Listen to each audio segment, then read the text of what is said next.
Hello dear friends, I am back with the next topic or with the next part of scalp. I am Dr. Neha Rai, Associate Professor in the Department of Anatomy. I hope you are enjoying the lectures. Since we have already discussed 5 layers of scalp, S, C, A, L, P. Okay, these 5 layers along with the diagram coronal section of a scalp should be clear. They form the basis of this part 2 lecture. Now I have previously told you that number 5 is going to be a magical number in our lecture of scalp. We have already seen details about the 5 layers of the scalp. Now I am going to discuss 5 applied anatomy of scalp. So first one is surgical layers of scalp. You already know the 5 layers from superficial to deep. The upper 3 layers, okay, that is S, skin, C is for superficial fascia, and A, aponeurosis, that is deep fascia. These 3 layers, they are adherent to each other, and these 3 layers forms the surgical layer of scalp. Next we have sebaceous cyst. Third is dangerous area of scalp. One more question comes, dangerous area of face.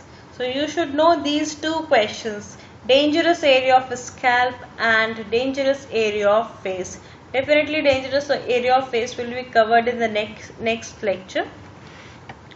Dangerous area of scalp. Which layer is the dangerous area of scalp? By this time you know that it is the fourth layer. It is the fourth layer which is loosely attached. Okay. Then cephal hematoma, and last but not least caput succedaneum. Caput succedaneum.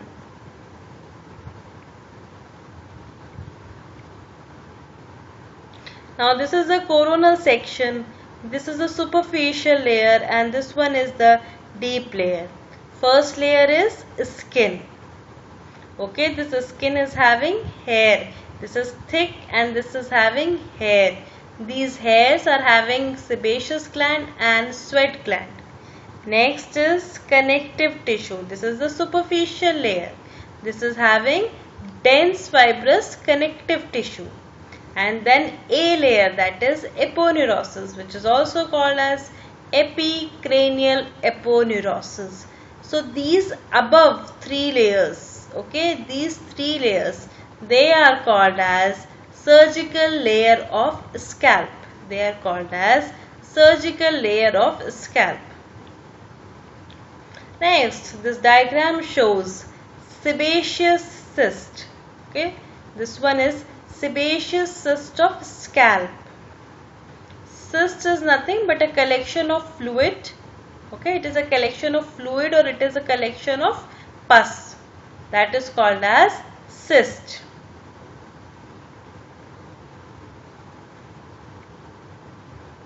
As the name is suggesting, sebaceous cyst, sebum will be collected. Sebum, since hair is present, since ample of hairs are present on the skin, there are sebaceous glands. The sebum will be collected and that will form sebaceous cyst. That will form sebaceous cyst.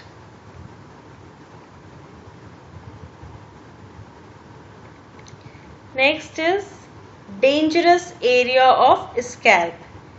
This is the superficial layer, skin. Then next, second layer is superficial fascia.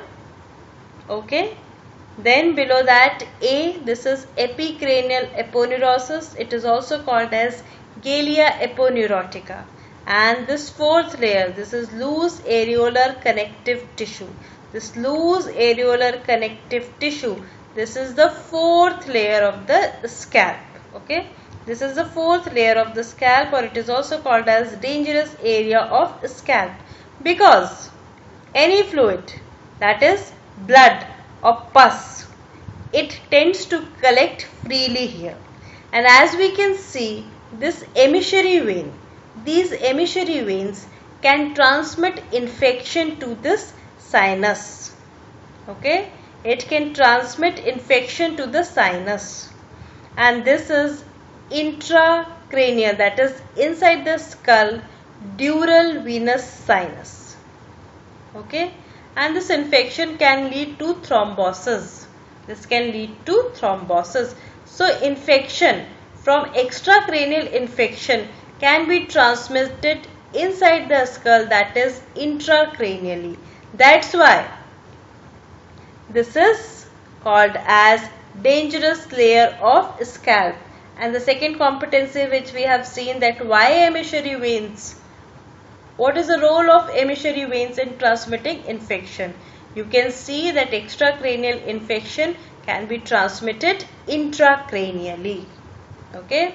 So fourth layer is the dangerous layer of scalp, because blood and fluid can collect freely here, and the infection can be transmitted to the dural venous sinus inside.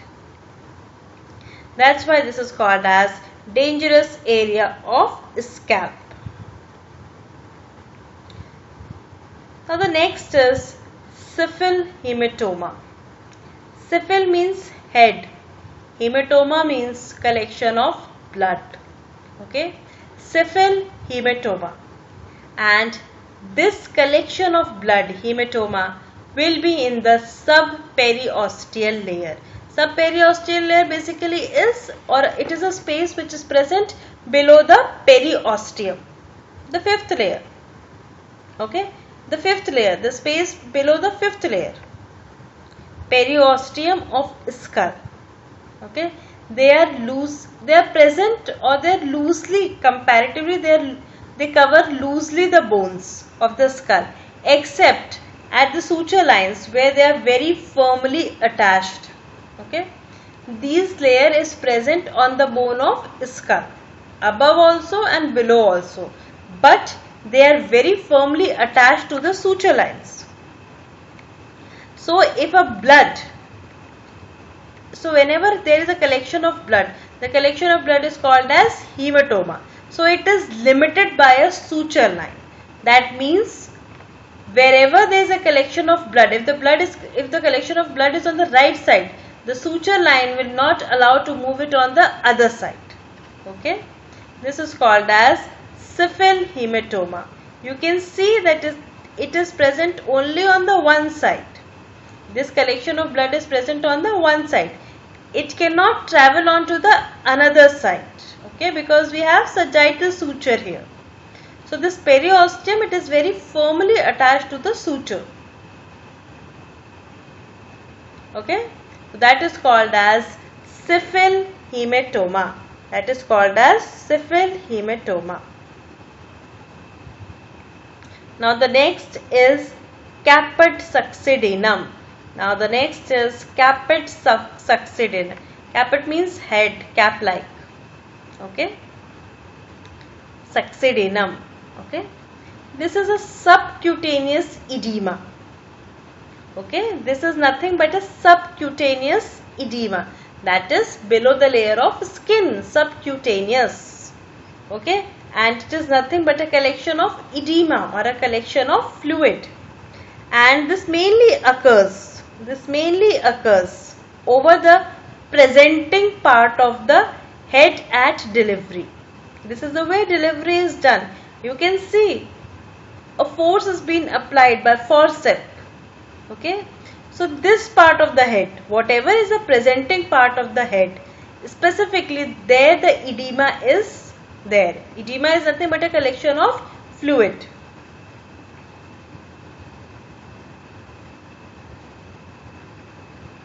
And why does it occur?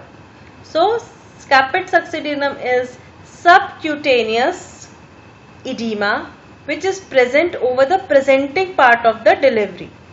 It will be below the skin, and whatever part of the skull is here at the presenting part, that part will be having edema. A collection of fluid will be there. कब होता है? During the time of birth. Okay, we are having two type of blood supply in the head, arterial supply and venous return. So there is interference with the venous return. There is interference with the venous return. That's why this fluid is collected. Okay, and it mainly occurs over the occipital region, and this crosses the suture line. Whereas Syphil hematoma, it was not crossing the suture line, but this edema can cross the suture line. This is the difference between caput succedaneum and Syphil hematoma. And this edema which crosses the suture line, it subsides by itself in few days. So this gets treated by itself. This is caput, this is cap-like, and it is specifically or mainly it is present in the occipital region. So this edema is nothing but a collection of fluid. Where it is collected? Subcutaneously. That Syphil hematoma was below the periosteum, and this is subcutaneously. This can cross suture line. Okay, this can cross suture line, and edema subsides by itself in some days. Don't worry, the Syphil hematoma and caput succedaneum will be discussed in detail with you when you will be studying obs-gynae. Okay, when you will be studying obs-gynae. But yes, this should be there in your answer. Now the most important one is black eye. See, we have already discussed about the extent of a scalp, and we have seen that extent of a scalp is till superciliary arches, and we have seen in the anterior part that it does not have any bony attachment. Instead, it is attached till skin and superficial layer. Okay. So whenever there is a blow, okay, whenever there is a blow,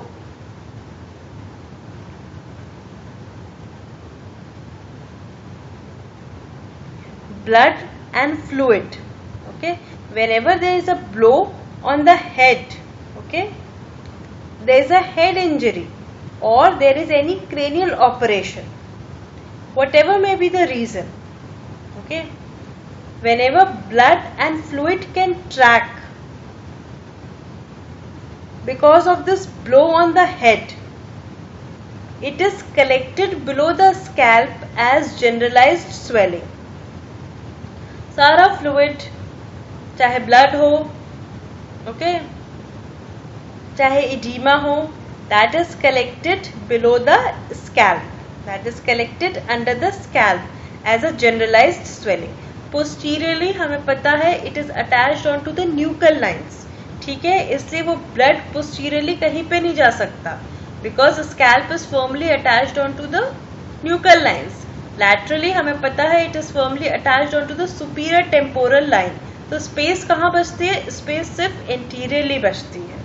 So this blood or this fluid will pass anteriorly, okay, and from supraciliary arches it will trickle down onto the eyelid because occipitofrontalis muscle has no bony attachment. ठीक है, frontalis muscle जो हमने देखी थी that has no bony attachment. ठीक है, इसीलिए जब हेड इंजरी होती है तो क्या होता है, पूरा जो ब्लड है वो ट्रिकल डाउन कर देता है अपर आईलिड पे, and there is a black discolouration of skin around the eye. There is a black discolouration of skin around the eye. This is called as black eye. ये देखो यहाँ पे black discolouration हो रहा है. Head पे injury होती है, पूरा फ्लूइड यहाँ से ट्रिकल डाउन करके आता है अपर आईलिड पे. Why? Because there is no attachment of frontalis muscle.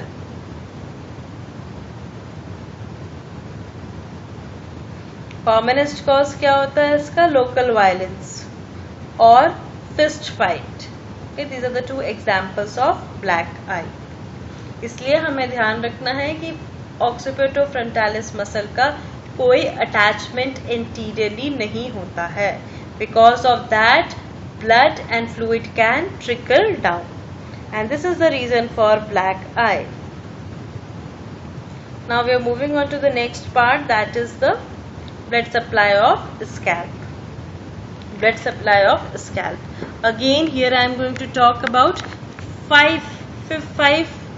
As I have already said that 5 is the magical number, so I am going to talk about the 5 blood vessels which is supplying scalp.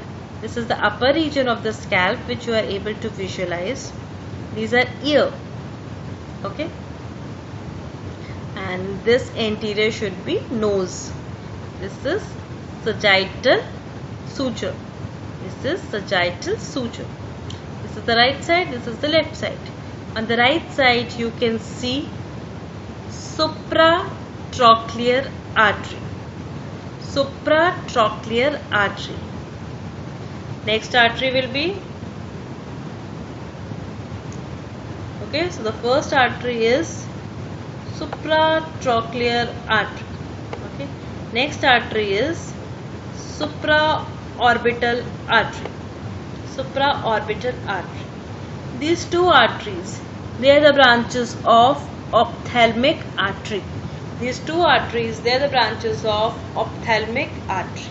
And ophthalmic artery is a branch of internal carotid artery. Okay, so these two arteries, they are the branches of internal carotid artery, or you can say they are the branches of ophthalmic artery. The ophthalmic artery in turn is a branch of internal carotid artery. Is that clear? Okay.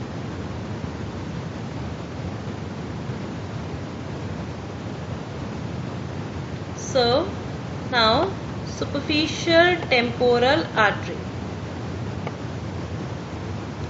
This anterior to the ear, superficial temporal artery. Now there are two arteries which are present behind the ear. That is why it is called as posterior auricular artery, because this is present behind the ear. That's why it is called as posterior auricular artery. And superficial temporal artery, because this is called as a temporal region.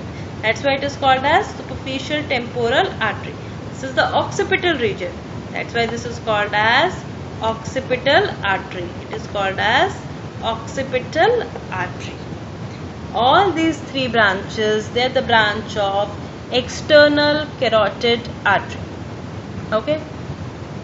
Now you should know the branches of external carotid artery. You should know all the branches of external carotid artery. This is a must question to pass MBBS, or you can say this is a very basic question you should know. Answer of this question you should know, that is external carotid artery. बिल्कुल आपको ऐसे tips पे याद होना चाहिए बेटा external carotid artery का answer. ठीक है, तो ये ब्लड सप्लाई है. हमने 5 आर्टरीज देखी, supratrochlear, supraorbital. Supratrochlear and supraorbital, they are the branches of ophthalmic artery, which in turn is a branch of internal carotid artery. The other 3 branches, superficial temporal artery, posterior auricular artery and occipital artery, they are the branches of external carotid artery.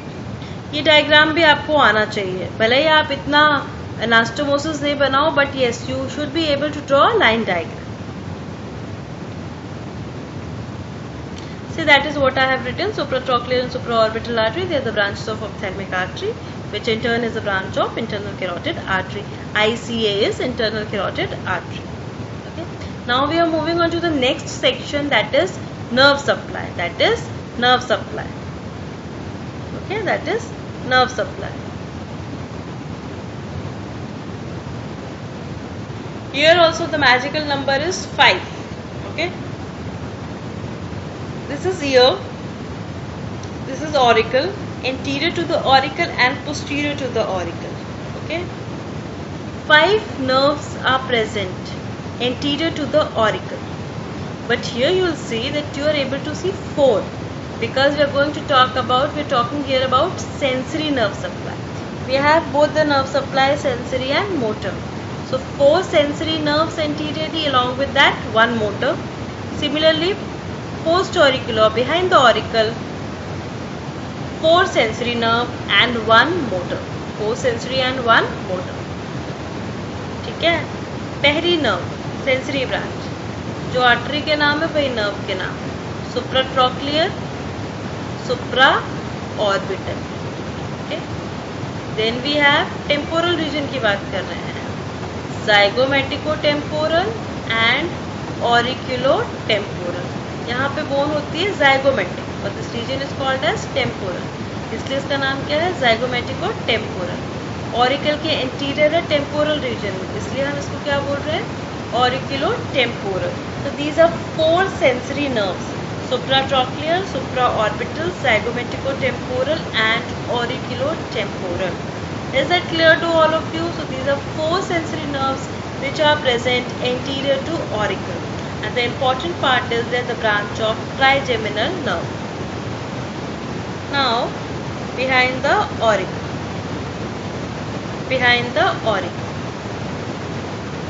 This is just behind the auricle, so this is called as greater auricular nerve. This is called as greater auricular nerve. Then we are moving on to the occipital region. Okay? Occipital region.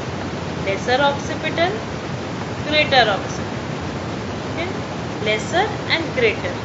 And last one is third occipital. So these are the 4 sensory nerves which are present behind the auricle. 4 anteriorly, 4 posteriorly. Okay? 1 anteriorly motor, 1 posteriorly. यहाँ पे supraorbital foramen होता है. Here we have supraorbital foramen. supraorbital foramen से arise होती है या बाहर निकल के आती है supraorbital nerve. Supraorbital, supratrochlear. Now motor nerve supply. Initially we have discussed about the sensory nerve supply, and this one is the motor nerve supply. ठीक है, ये जो हमें दिख रहा है एपिक्रेनियल एपोन्यूरोसिस, आगे क्या दिख रहा है, आगे कहाँ पे अटैच रहता है, ये फ्रंटल बेलीज पे. फ्रंटल बेली कहाँ पे अटैच रहती है, स्किन पे. ठीक है, it does not have any bony attachment, therefore blood trickles down to the upper eyelid and it forms black eye. Posteriorly occipital bellies. This is auricle. This branch, this is the temporal branch of facial nerve. Facial nerve is 7th number cranial nerve. This is the temporal branch of facial nerve, which is the motor supply anterior to the auricle, and this is behind the auricle. That's why this is called as posterior auricular branch of facial nerve. So motor supply behind the auricle and anterior to the auricle and behind the auricle, it is by facial nerve. Anteriorly temporal branch, posteriorly posterior auricular branch. Another thing I forgot to tell you, that you should have in your answer, whenever you are giving an exam, this diagram should also be there. So in short, the nerve supply of scalp. 5, magical number again comes in front of auricle. 5 behind the auricle. We have 4 sensory nerves and 1 motor nerve. 4 sensory nerves, they are the branches of trigeminal nerve, supratrochlear, supraorbital, zygomaticotemporal, auriculotemporal, and 1 motor branch, that is temporal branch of facial. This magical number 5 nerves are there in front of auricle. Similarly, we have seen 5 arteries, and those 5 arteries will be accompanied by same name of veins. 5 veins, 5 artery, 5 veins, 5 nerves in front of auricle and 5 nerves behind the auricle. 4 sensory nerves, they are the branches of cervical nerves. Okay, they are coming from cervical root bag. Greater auricular, lesser occipital, greater occipital and third occipital nerve. Okay, along with that we have posterior auricular branch of facial. Posterior auricular branch of facial. Now this is a line diagram just to make you understand. in short, the 5 layers of the scalp. Superficial layer is skin. Then you have connective tissue. This area is connective tissue. This purple color line, this is aponeurosis, Galea aponeurotica. Below this white color space, this is loose areolar tissue. This is loose areolar tissue. And this is the periosteum. This is the 5th layer which is present above the bone. You can see this periosteum is attached onto the bone a bit loosely. But here onto the fontanelle, it is firmly adherent. It does not allow any fluid or blood of cephal hematoma to pass on to the other side. It is restricted. It restricts the collection of blood on one side. This is the bone, and below part is periosteum. Again periosteum, the inner layer. Then you have dura mater. This dura mater forms a fold, which is called as falx cerebri. Okay, this forms a fold. And in this fold, here you have superior sagittal sinus. Superior sagittal sinus. This is a simple line diagram for increasing your understanding. So I hope applied anatomy of scalp, 5 layers of the scalp, arterial supply of the scalp, which are being supplied by 5 arteries. Similar name are draining blood from the scalp, that is venous drainage. 5 nerves in front of auricle and 5 nerves behind the auricle. Okay, so 5 is a very, very magical magical number. I hope scalp is very clear to all of you. Thank you for so much of patience. Stay safe and happy online studying in these days of Corona.